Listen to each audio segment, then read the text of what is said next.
Ladies and gentlemen, thank you very much for waiting. We now would like to start the Nuclear Supplier Chain Symposium. Please allow me to introduce myself. I am Watanabe from Japan and US. I will be serving as the MC today.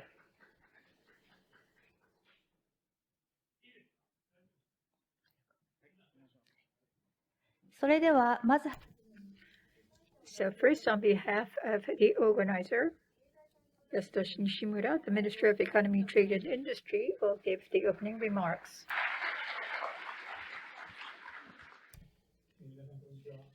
Good afternoon.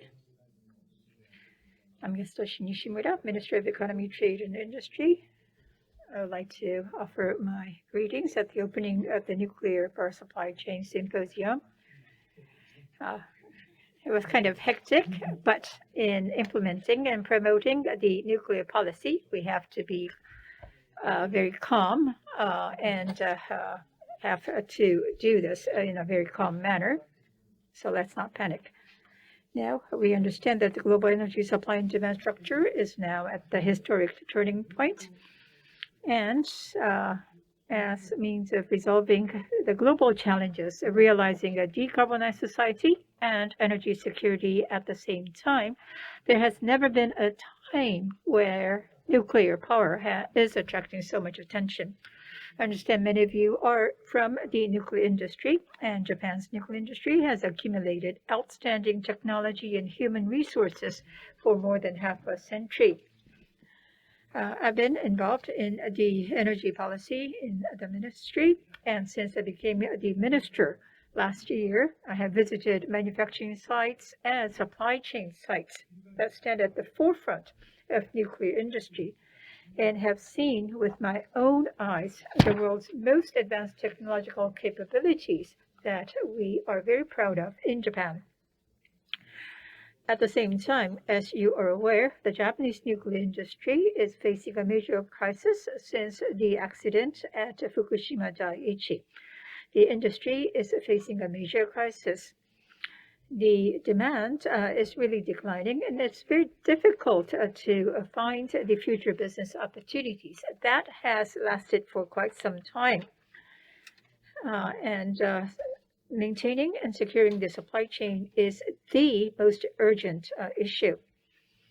The accident at Fukushima resulted from safety myth, and we have to always keep in mind the lessons learned there, and we need to translate that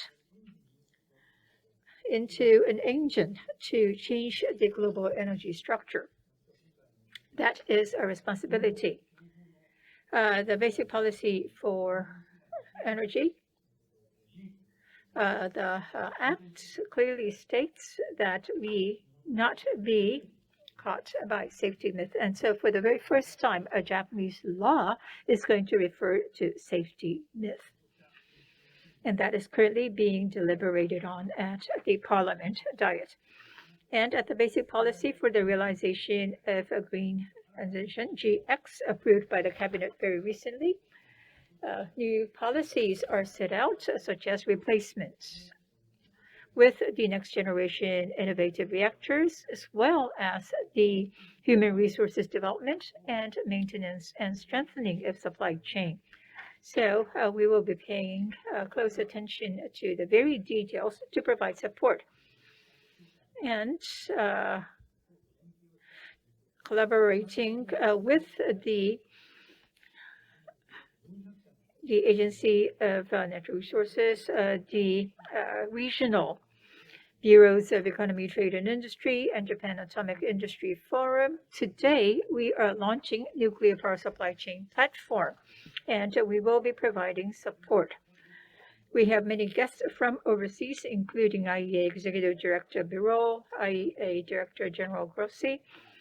Today, in January of this year, when I met with U.S. Energy Secretary Granholm, we confirmed the shared view on the significance of building a resilient nuclear power supply chain in Japan and U.S., together with France and UK. The significance of nuclear has been shared. So We will promote research and development in collaboration with like-minded countries to expand the potential of nuclear. That's a very important aspect. And next month in Sapporo, the G7 Climate, Energy, and Environment meeting will be held, and as a chair of that meeting, Japan will demonstrate the leadership. For the global leap forward of Japan's nuclear industry, I ask you, all of you here, to muster your efforts so that we will see advancement. Thank you very much.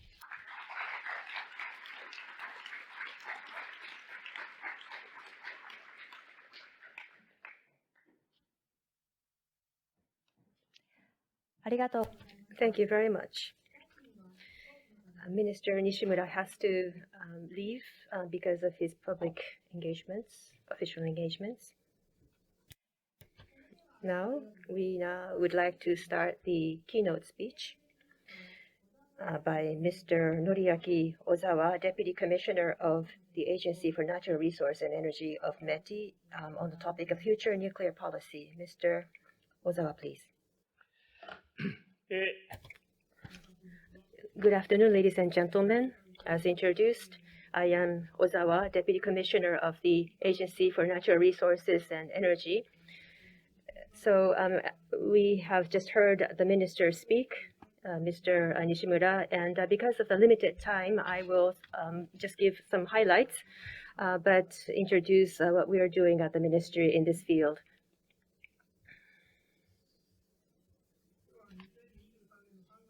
This is March 6th of 2023. As you know, on Sunday this week, that is the 11th of March, 12 years ago in 2021, on that very day, the Great East Japan earthquake occurred, and at the Fukushima Daiichi nuclear power station of TEPCO, there was an accident. So approximately 12 years ago, everything changed in the surroundings of nuclear energy in Japan. And so we had to start from zero or scratch to revisit our nuclear policy. As Mr. Nishimura, the minister, mentioned, we should not be caught in the safety myth, but learn the lessons from the accident, reflect upon ourselves, and revisit or review all the assumptions. And with the safety at the very foundation, we need to think about what we should do going forward. And that is really what the government of Japan and our ministry, especially ANRI, is expected to do. And for the past 12 years, I have been involved in nuclear policies and energy policy. And especially, I have been tackling a series of challenges where we faced a lot of difficulties.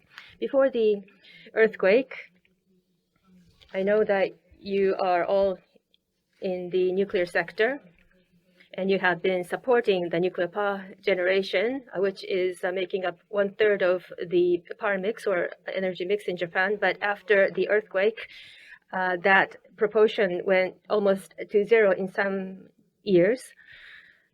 And finally, in fiscal 2021, it has gone up to 7% in the total energy mix. So we have made some recovery in that regard, including renewables and non-fossil fuels is actually making up 27% of total. And so renewables, 2021, it's about 20%, and nuclear is 7%. And so total 27 is what I mean, nuclear plus renewables, and all the rest are dependent on fossil fuels.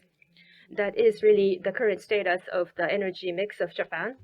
Solar energy, we have made tremendous efforts, and it has reached 8.5%. And again, nuclear is 7%, and solar energy is actually larger in percentage than nuclear. But when you think about the stable supply of energy as well as carbon neutrality, renewables plus nuclear energy both need to be promoted steadily. And that is very important, more important than ever. And so before the earthquake, nuclear used to make up 30%, but it has made a recovery up to 7% now, and the nuclear industry that is supporting the supply chain is really is a place where you have all struggled in the past 10 years or so. And according to Jaif and others, the market size is about 2 trillion yen, about 400 companies altogether, and 30,000 people are working in the nuclear sector in Japan. Sales itself, or the revenue itself, has not gone down too much in the past 12 years. However, when you look at the facilities and equipment, it has come down to about half of what it used to be. And also, in terms of the number of headcounts, it has come down a little bit, as was reported today. Engineers used to be 14,000, but it's down to 10,000 people now, and 30 to 40% reduction in staff or engineers in the nuclear sector has been witnessed in the past 10 plus years. And I think the lack of visibility or difficulty or uncertainty about the future is one of the reasons for that change. And so unless we do something, we will face a supply chain crisis or issue. So we need to really address this problem now. Now, the material that I'm referring to talks about what Minister mentioned. This is the basic policy for the realization of green transformation, and this is an excerpt of the nuclear portion. And as for nuclear energy, we will leverage nuclear energy, and the government of Japan will be at the very forefront of all the activities needed. So stable supply and carbon neutrality need to be both realized, and with the understanding of the local communities, the siting communities, in 2030, nuclear is expected to be about 20 to 30% of the total energy mix. That is the target. And so 2030 is about 7 years down the road. And we are, of course, preparing for restarts of the plants, and I think we can reach that target. Now, next point is about new mechanisms has to be incorporated in the next generation advanced reactors, and we need to strive our efforts there. Now, within the sites of the decommissioning plants, we will try to realize introducing advanced reactors, and of course we will keep an eye on the developing situations. And in the 10 years for construction of new builds, we are not considering new builds. However, we're going one step deeper, and we have clarified our stance that we will make efforts in the development of advanced reactors, and also R&D and the human resource development. There will be enhanced support for those areas as well. We have stipulated that clearly, and therefore specific measures need to be put together, and we intend to do so. Now, I just touched on the overall background against which, when you think about last year and this year, the energy crisis that we have witnessed in a global arena, we need to promote nuclear energy steadily. And with that backdrop, we have this new law that's been announced already, but we need to work out the details, the contents, and that is what I intend to do myself. And with that backdrop, of course, the people in the nuclear sector are supporting the work in the field and supporting the safety. And therefore, future prospects, the clarity as to what would happen in the future needs to be clarified or made clearer. Now, maintenance and strengthening of the supply chain is one area where I would like to also promote going forward. And as you can see here, there is this supply chain platform, the nuclear supply chain platform, which was established today. It's launched today, developing human resources and succession plans, and also supporting companies being involved in overseas projects. These are the areas that we will actually support the respective efforts. We will upgrade our support in those areas. And I mentioned 400 companies are in this sector. And so far, 50 companies are participating in this platform, the nuclear supply chain platform. And I encourage more companies to participate so that we can have broader base where we can actually extend our support for these companies of Japan in this sector. And as for overseas projects participation, this is what we would like to encourage going forward. Of course, we need to have a stable foundation for the sector within Japan, but also we need to make sure that the company can take on the challenge in the different projects. We're teaming up with JETRO and JBIC and NEXI as well to really encourage companies to participate in overseas projects. To be more specific, for example, between Japan and the United States, as you see on the left-hand side, we have had this joint statement between the industries of the US and Japan. And JIVE, the co-organizer, and NEI are the industrial representatives that announced this in fall last year. And also in the fall, in February, we have sent this delegation of the Japanese suppliers so that business opportunities can be sought for after. And we want to go deeper in such efforts and also make wider use of such mechanisms in supporting all the companies that might be able to be involved in overseas projects. So the 50 companies are listed here that I mentioned as already on this platform. Now, we are trying to build the very foundation of the new nuclear sector, so to speak, and the government is clarifying the policies with more concrete measures so that we have clearer path forward. And so I ask for your kind cooperation and support. So let's work together. I ask for your kind cooperation and participation. Thank you very much for your attention.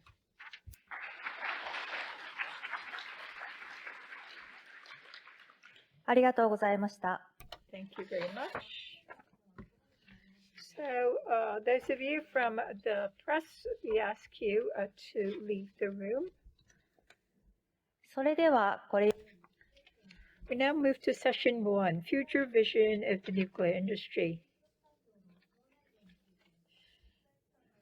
We have video messages from various international agencies. First, Fatih Birol, IAEA Executive Director's video message will be played. Executive Director Birol was interviewed by León Minami of Ministry of Economy, Trade and Industry. Minami-san for inviting me to this symposium. I believe organizing such a symposium this critical point of time is a good step in the right direction, and I am happy to contribute. Thank you. Thank you. So I have number one question. So the world is facing an unprecedented energy crisis due to Russia's invasion of Ukraine and soaring energy prices. So the global warming never waits for us, and emission reduction is urgent. What are your thoughts on the role of nuclear energy in the world energy future? And also, my question number 2 is, the IAEA issued recommendation for policymakers on nuclear, including investing in supply chains, in a report titled Nuclear Power and the Secure Energy Transition, released in June 2022. Could you tell us the key message and the aim of that report, please? Thank you. Yes, you are right. Russia's invasion of Ukraine triggered an energy crisis. In my view, this is the first global energy crisis. Our world has never ever witnessed an energy crisis of this depth and of this complexity. You may remember in the 1970s, we had oil crisis, two of them, one after another, but this one is much bigger and much wider. It is oil, natural gas, coal, electricity markets. And the reason is very simple. Russia, the country that invaded Ukraine, was, as of 24th of February, #1 energy exporter of the world, world's top energy exporter. So this is a big crisis, and it is affecting the many countries around the world. And it reminds us once again how important the energy security is. Energy security was important yesterday and today, and I believe it will be still important tomorrow. And together with energy security and the energy crisis we are experiencing, we have another crisis, which is the climate crisis. And I believe the governments around the world, when they respond to the energy crisis, which they are doing now, they should also take steps to address the other crisis at the same time, which is the climate crisis. And it is the reason the International Energy Agency is providing recommendations to all the countries around the world what kind of policies, what kind of technologies they should choose, on one hand, improving their energy security, but on the other hand, addressing the climate crisis.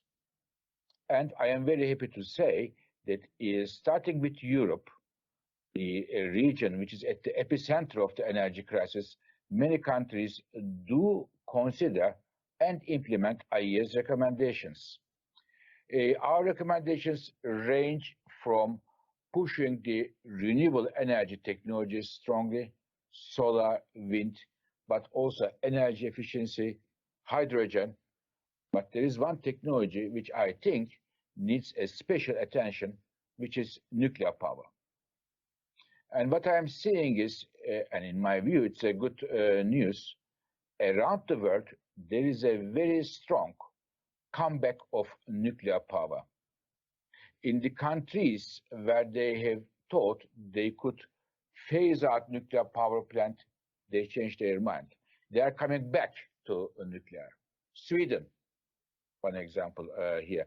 Belgium, another example. France, when President Macron was campaigning for his first presidency, he wanted to bring the share of nuclear power down in France, and now we are going to see that a big wave of new nuclear power plants will be built. I just came from a visit in United States and Canada, met with top government officials.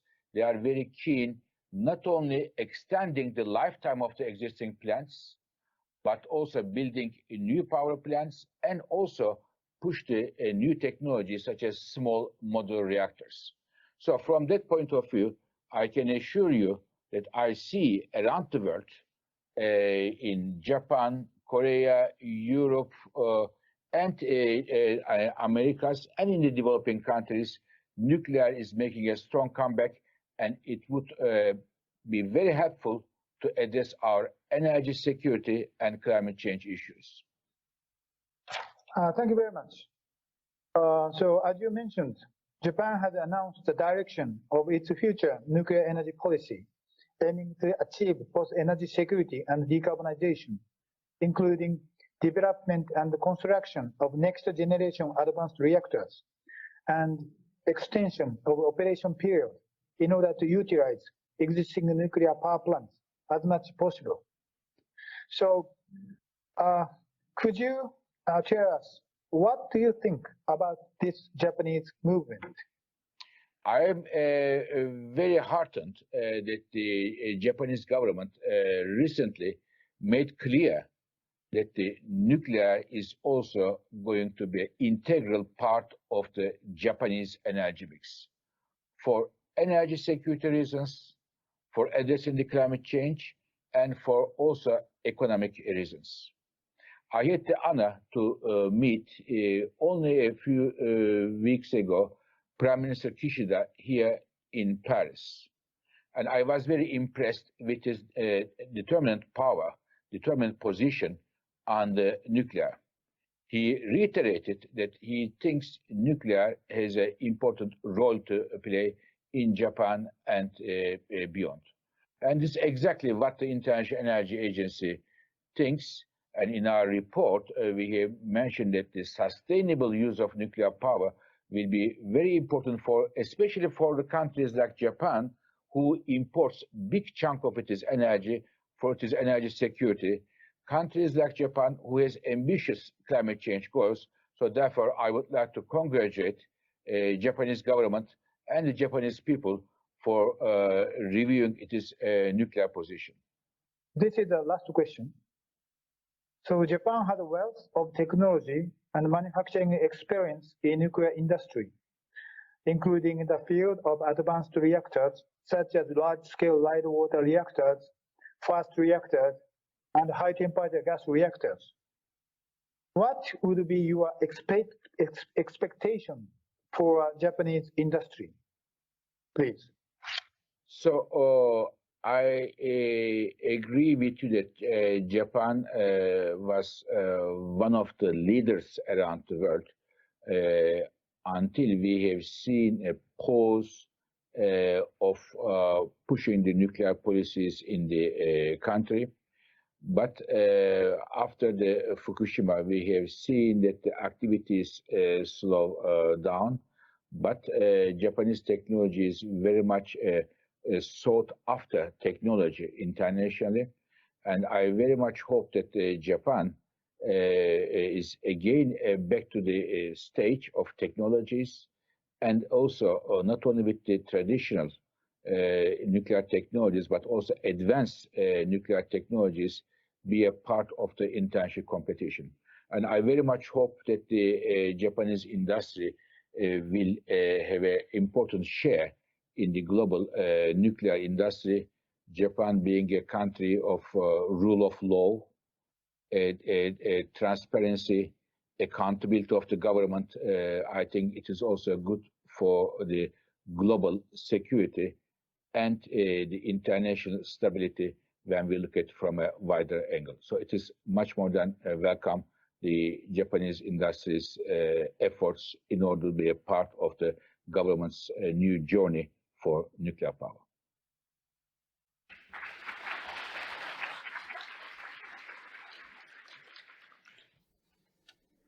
Next message is from IAEA Director General Rafael Mariano, Grossi. It is a pleasure to address you today. I would like to thank the government of Japan for inviting me to be part of this International Nuclear Supply Chain Symposium. This symposium demonstrates the Japanese government's commitment to creating a more resilient supply chain and deepening its cooperation with the nuclear industry in Japan and abroad. Let me assure you that, with similar conviction, the IAEA assists member states in developing proactive management systems for procurement and supply chains. Good supply chains are the lifeblood of the nuclear industry and key to its future success. We are all counting on that success to help shift the world to a more sustainable energy path. With the world's need for energy security and low carbon options growing, our high case projections for global nuclear capacity in 2050 have increased by 10%. Getting to 873 gigawatts will require nearly 600 gigawatts of new build in less than 30 years. Japan's robust plans for nuclear reflect the country's commitment to achieving energy security and carbon neutrality at the same time. Japan's industry plays a very important and very visible role as the technology provider for nuclear power plants, but it also plays a crucial role as the supplier of steel, instrumentation systems, gears and valves, and expertise in operation, maintenance, and inspection. Our interconnected world has witnessed an extraordinary shift in supply chains, as well as shipping patterns and trade in general. Today, all industries across the globe face a variety of supply chain challenges and opportunities, and the nuclear sector is obviously no exception to this. The pandemic was especially hard. To give just one example, circuit board delivery times surged from the typical 10 weeks to 2 years. Emergencies, inflation, obsolescence, counterfeiting, and fraud are among the major challenges global supply chains face today. The nuclear industry faces the added issues of a relatively small market, high capital costs, and long timelines. In such a situation, governments play an important role in setting the conditions that underpin investor confidence. To overcome these challenges, political and industry leaders will need to think beyond their own briefs and their own borders. Only then will nuclear energy be able to fulfill its promise in a world urgently needing to shift to low-carbon energy. To meet demand, we will need to facilitate the safe and secure deployment of advanced nuclear technologies, including small modular reactors, SMRs, as we know them, and nuclear reactors used for more than producing power. That is why I launched the IAEA's Nuclear Harmonization and Standardization Initiative, NESI for short.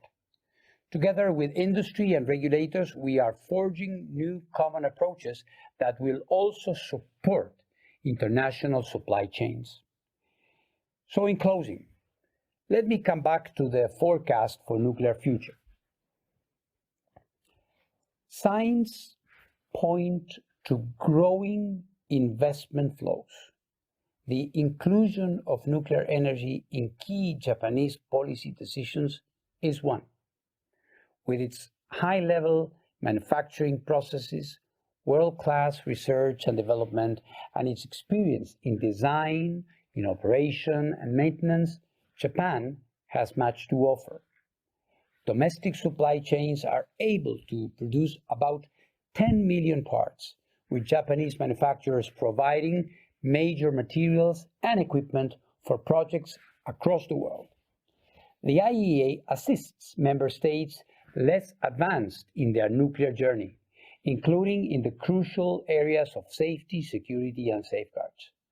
We are the meeting place for all stakeholders requiring information about how to ensure robust and reliable supply chains. The future of the global nuclear industry depends on its supply chains. Both Japan and the IAEA play important roles in supporting them, and I look forward to continuing our collaboration. For now, let me wish you a fruitful discussion on today's very important topic.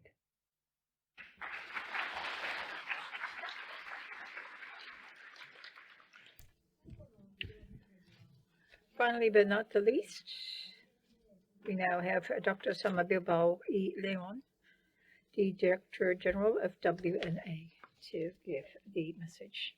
Dr. Sama Bilbao y León, Director General of World Nuclear Association. We are the international organization that represents the global nuclear industry. I want to thank the Ministry of Economy, Trade and Industry of Japan for organizing this very timely event. I am grateful to have been given the opportunity to share this message with you. Today, the energy landscape is very different to what it was just a few years ago. The conflict in Ukraine has highlighted the threat to security of supply from continuing to rely on imports of fossil fuels.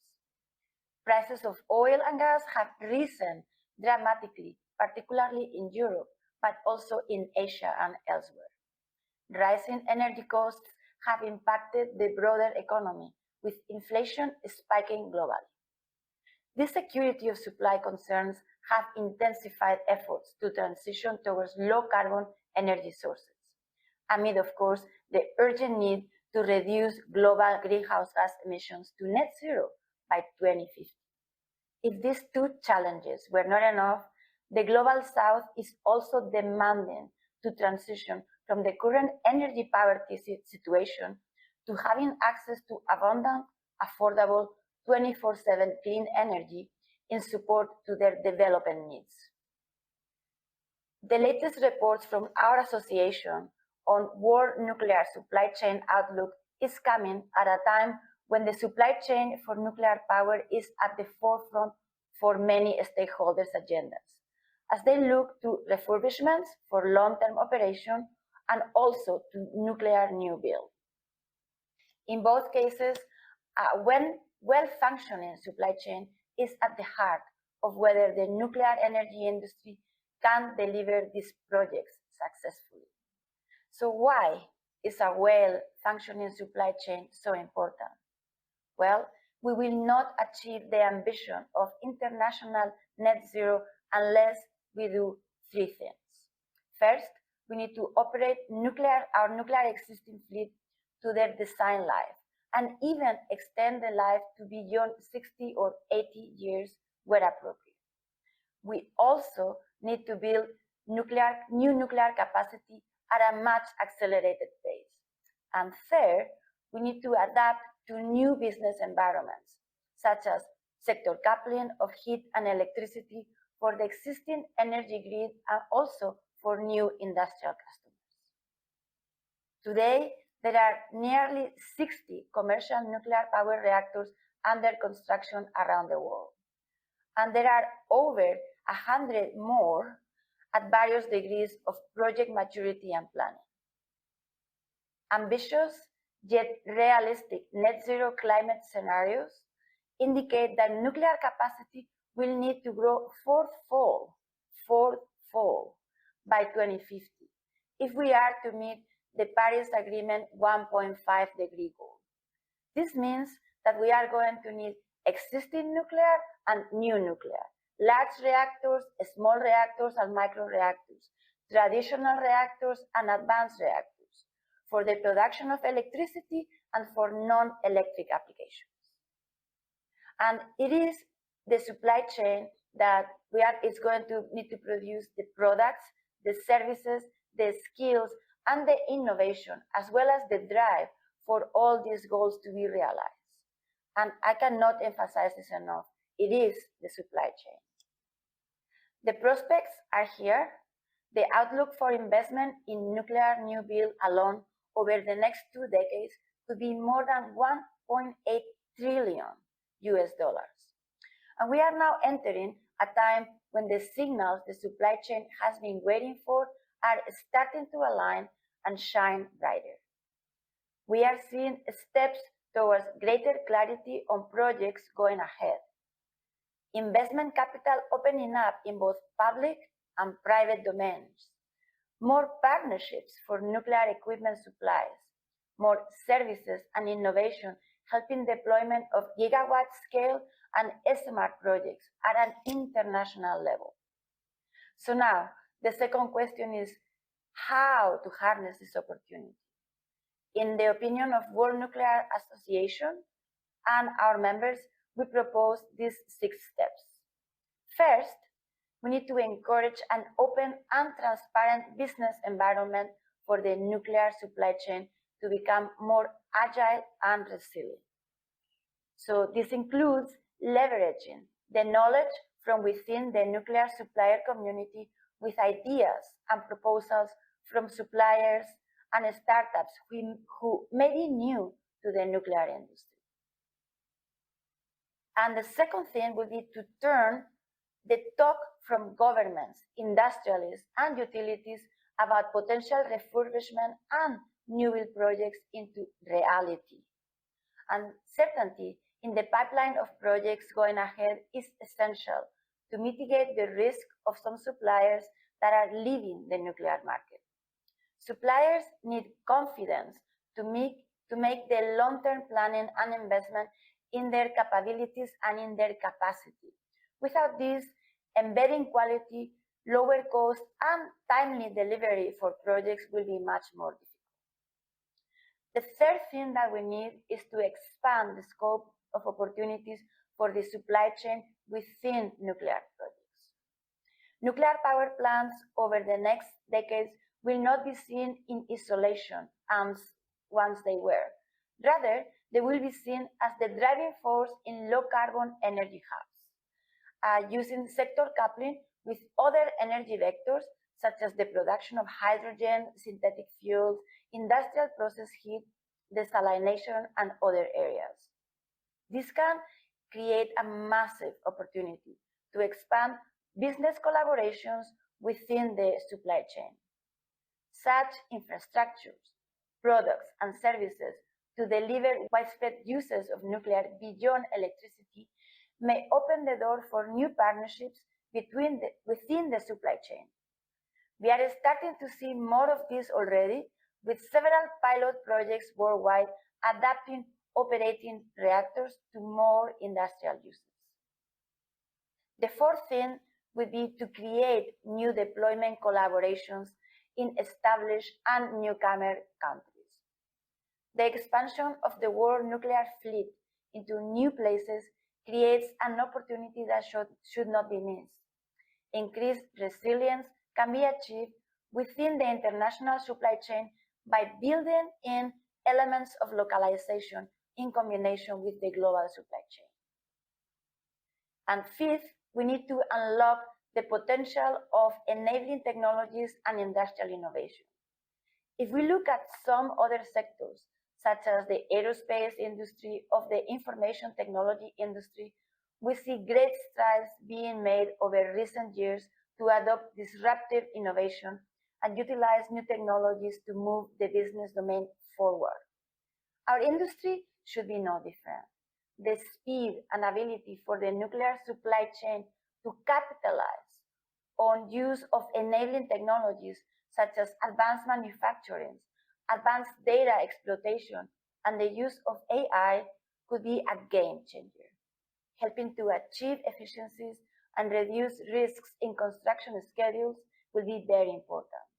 And also the alignment with regulatory bodies and industry on the path ahead should be prioritized with wider adoption in best practices. And the sixth thing that we need to do is to open up and optimize the supply chain. Supporting suppliers to become involved in nuclear projects locally or internationally should be encouraged. This provides benefits on both sides. For example, the use of industrial-grade items is helping to mitigate risks to supply chain disruptions and equipment obsolescence within the existing fleet. Likewise, suppliers who are maintaining nuclear-specific quality management standards are showing their deep understanding and what it means to deliver the high quality expected within the nuclear industry.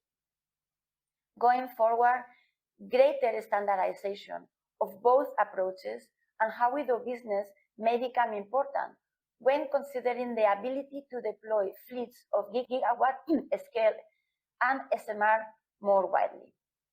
The supply chain is fundamental to the reliability, efficiency, and longevity, not only of the current and future nuclear power plants, but the maintenance of skills and people of our industry needs. Over the coming decades, the nuclear industry will need a workforce in the millions to support direct and indirect suppliers. This will be both a challenge to retain the talent that we need and an opportunity to foster more collaborations across the supply chain. And also will be a great opportunity to make sure that our workforce is not only diverse, but also inclusive. I want to close by thanking you for taking the time and listening. I wish you a very excellent rest of your event. World Nuclear Association and I remain supportive of all your efforts in strengthening the international supply chain. Thank you so much.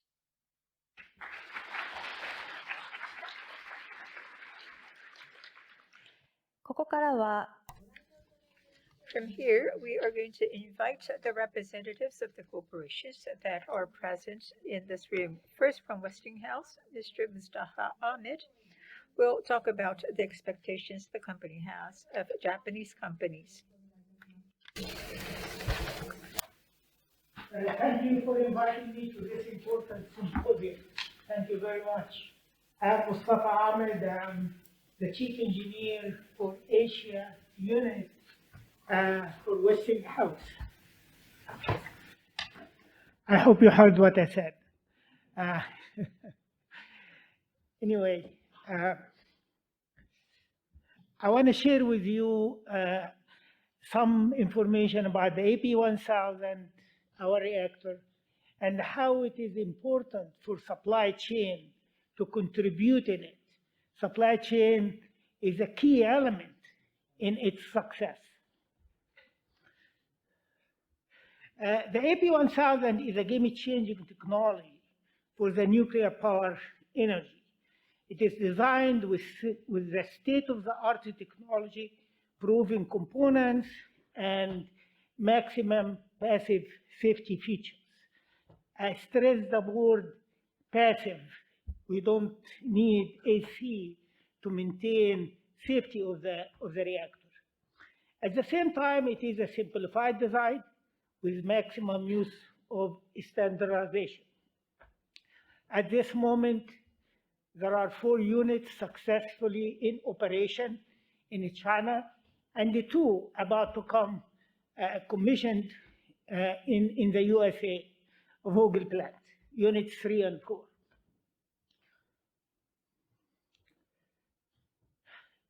The design is based on Gen 3 plus reactor with integration of a passive technology for long-term cooling without the need for off-site power for 72 hours and maybe longer. It is subjected to intensive reviews and analysis. The AP1000 has been reviewed and reviewed and reviewed by many regulators in the USA, in China, in the UK, and also in Europe. It was subjected to intensive testing. We had to test it and retest it to prove it is working as designed. It has the full regulatory support in US, NRC, China, NNSA, UK, and also being reviewed in Canada and in Europe. I can also say in India. The AP1000 is designed to maximize use of modular construction approach. That's where supply chain will come in play. It allows for shorter construction schedule, improved quality, and reduce the field work. Most of the modules are fabricated in the shop, in the factory, then transported where it is assembled at site. It requires pre-engineering and early procurement, very important, early procurement, and engagement with local and international vendors. Here in Japan, the technology is at the top. The vendors have supplied nuclear reactors for years. At a point in time, they were leading. So local vendors are very key in the success of implementing new reactors. Site preparation and procurement and modular construction can be in parallel. Supply chain and selection of vendors, both local and international, are critical for success. It is a process. It's a long process that needs to start at early stage. We cannot wait until we start digging and pouring concrete to talk to vendors and start fabricating equipment. We need to do that upfront. Suitable vendors are identified, selected, aligned with the scope, assessed for technical and quality depths, and I don't doubt that Japan offers some of the best equipment manufacturing in the globe. They are all engaged early in the process. And obviously, focused oversight is established for flawless performance. Supply chain and capable local vendors are critical for success. It is a three-stage process. Supplier engagement, where suppliers include local vendors and are identified and the quality assurance are verified. Procurement, where RFQs are issued and proposals are made. Logistics, where delivery and inspection are complete. Westinghouse apply risk-informed technology to minimize risk of procurement of equipment. We have a systematic and rigorous preparation is needed to drive flawless execution. Early work with suppliers is critical for project success, schedule, and cost. In summary, AP1000 is one of the best reactors, most safe reactors because of its best feature today.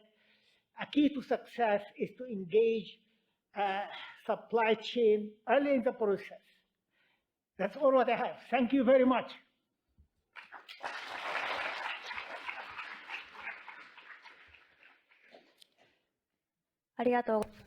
Thank you very much.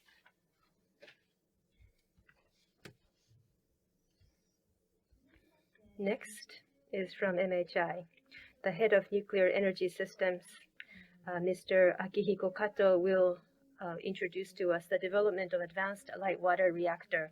Mr. Kato, the floor is yours.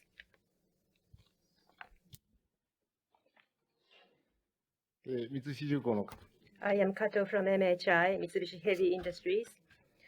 From here on, I'd like to introduce to you this advanced reactor, SRZ-1200. I would like to focus on the maintenance of supply chain in relation to that as well. First, I'd like to give an overview of our nuclear business. On the left-hand side, you see this nuclear fuel cycle. What we're engaged in is primarily about PWR, the light water reactor, construction, maintenance, and also decommissioning and reprocessing plants in Rokasho, the MOX fuel, as well as other parts of their business. The construction there is what we are engaged in as well. And also, we are a core company for fast reactors that will become very important going forward. Fuel cycle in Japan is very important, and you can see that we cover all the areas in that cycle. And more recently, since we are a PW manufacturer, we are, however, also cooperating and supporting the BW restart related activities as well. Now, our basic strategy for the nuclear business is mentioned here. When you talk about nuclear energy, of course, it is a large-scale, stable supply of energy without the carbon emission, and this is important for energy security as well, and therefore, we believe that this is a must going forward as well, and that is shared by the government of Japan as well. The policy has been clear about that in this basic policy for the realization of green transformation. Now, looking at the demand domestically after the accident in Fukushima, the trust by the general public has been undermined. That's a fact. And therefore, we need to be modest in accepting that as a reality. But against that backdrop, still try to restart as many plants as possible and have stable operation of the plants, and also develop this fuel cycle system so that the plants can operate in a steady fashion. So that, we believe, is the first step. And then in the 2030s, maybe in the middle of the decade, the top-level safety mechanism is to be introduced into this advanced reactor, which is the reactor SRZ-1200. And so this is where it says short term, which is the top of the three layers in terms of the time schedule. So the supply chain needs to be maintained, and in the midterm, we will develop the high temperature gas cooled reactors as well as fast reactors. And then we have the longer term efforts that we will take on the challenge of, which is nuclear fusion. That is an international collaboration in research. And SRZ-1200 is the focus from here on. On the right-hand side, there are some taglines or slogans. So super safe and secure and friendly to the environment, and also stable supply on a large scale. And SRZ, the naming, the reasons for the naming is also mentioned here. And we believe that the design concept matches what we have right now already in use. In other words, it's based on proven technology, but introducing at the same time innovative technologies to enhance stability. And so while maintaining the technology and the supply chain, we want to respond to the demands going forward, and distributed small reactors is another area that we would like to look at as well. But when you think about light water reactor, of course, there are different reactor types, and there needs to be various preparations made for us to develop such reactors. So we are focusing primarily on the advanced light water reactors that can be based on the proven technologies and have the necessary supply base. Now, the SRZ-1200, which is the advanced light water reactor, there are multiple aspects. For example, resistance against the earthquakes and tsunamis, and also the containment vessel is more resilient and robust so that it can withstand various situations. And there are many safety enhancements shown here in red, and also the coexistence with renewables, it's shown in green. So what is really particular about this reactor is shown here. So on the left-hand side, there is core catcher being adopted for the first time in the world to cope with core melting. And even if the core melts, cooling functions can be maintained. And this technology has been already used in France, but we are actually making further advancements and using it in this core catcher technology that we have adopted. And also the bottom left, this is to prevent the leakage of radioactive materials. Of course, filter venting is the last resort, and there is noble gas that will go through the vents, and we can actually just extract the noble gas alone and have this adsorption tower that will actually filter out the noble gas. And with this mechanism, radioactive noble gas will not be released outside of the premise, and that is first in the entire world. And so we're introducing that as well. And on the right-hand side, it says here, strengthening the output adjustment functions. Renewables are intermittent, and currently the backup for that is fossil fuel-based thermal power generation. And we know renewables will be increased in use, and then CO2, of course, needs to be reduced. Therefore, the fossil plants will reduce in number. And then there's a concern about this backup. And so baseload is what nuclear energy has been providing. And therefore, we need to enhance this capability of making adjustments in output so that it can be used as a backup as well. And there are other measures, such as having 3 trains instead of 2 trains in order to have better safety, and also separating the different regions. And so we're trying to have the best mix, or the best of the different worlds. And I'd like to now talk about supply chain. On the left-hand side, there's a pyramid-like chart. In Japan, we have 3 plant vendors under which we have nuclear-specific products or equipment supplied by about 400 companies. But unfortunately, after the accident in Fukushima, 20 of these companies actually exited the market. And of course, for any company going out of business, we try to look for alternative suppliers, but also we may choose to develop or make the product or the item ourselves, but actually we're reaching a limit as to how much we can cover for. And as you can see on the right-hand side, let's say we decide on a new build, but then you have to go through the licensing process. And until the time supplier gets a business, it would be 7 years down the road, even if the decision is made today. In other words, in the next 7 years, that supplier will not have any business.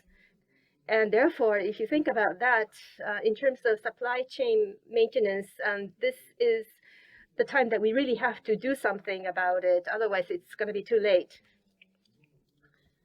We have a very good, sound supply chain, very capable, and I think we need to do what we need to do to sustain that supply chain. And with that in mind, SRZ 1200 was released. We made this press release in September last year, and after the press release, we interviewed various suppliers, and they were very happy about this announcement.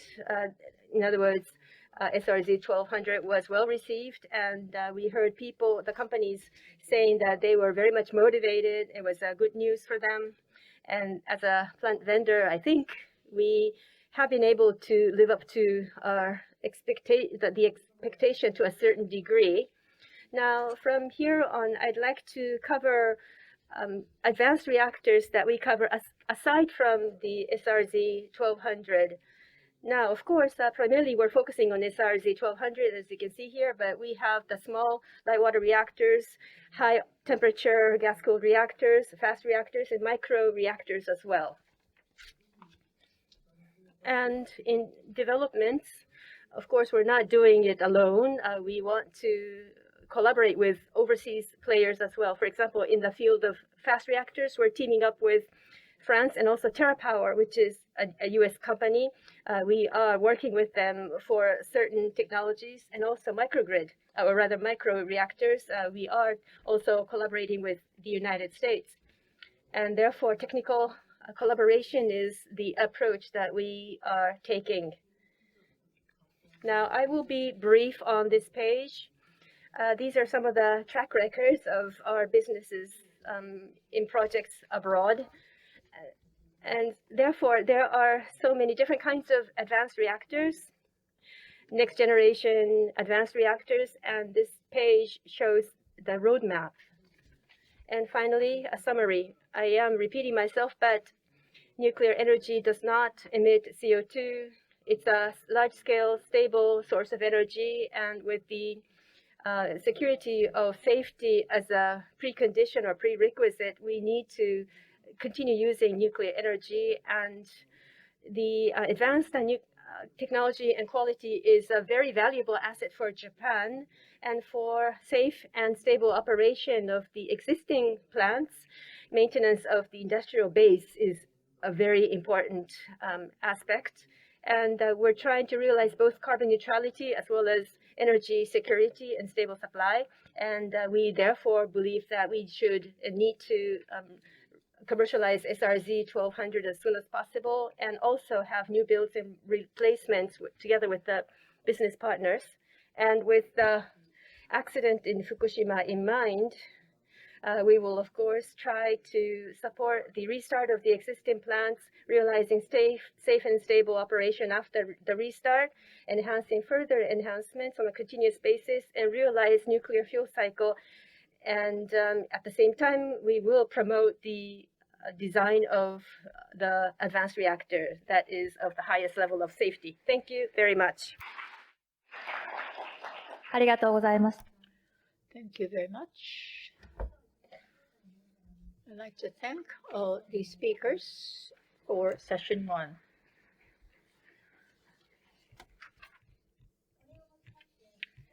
And with this, we conclude session 1, Future Vision of the Nuclear Industry.